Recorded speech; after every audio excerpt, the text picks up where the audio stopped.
هنا يلوح في الأفق حلم أكثر من 30 مليون يمني.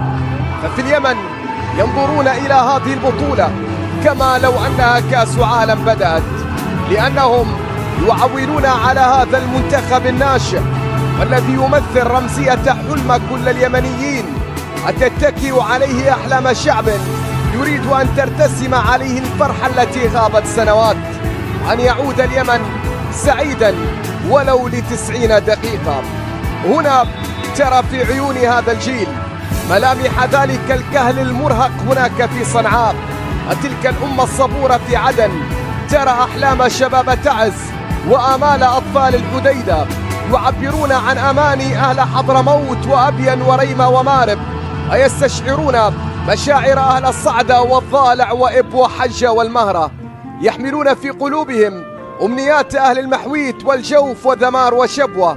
هنا تضيء في وجوههم شمعة أمل أهل سقطرى ولحج والبيضاء وعمران. هنا اليمن بل حلم اليمن من أجل السفر بعيدا عبر طيران السعادة نحو الأحلام.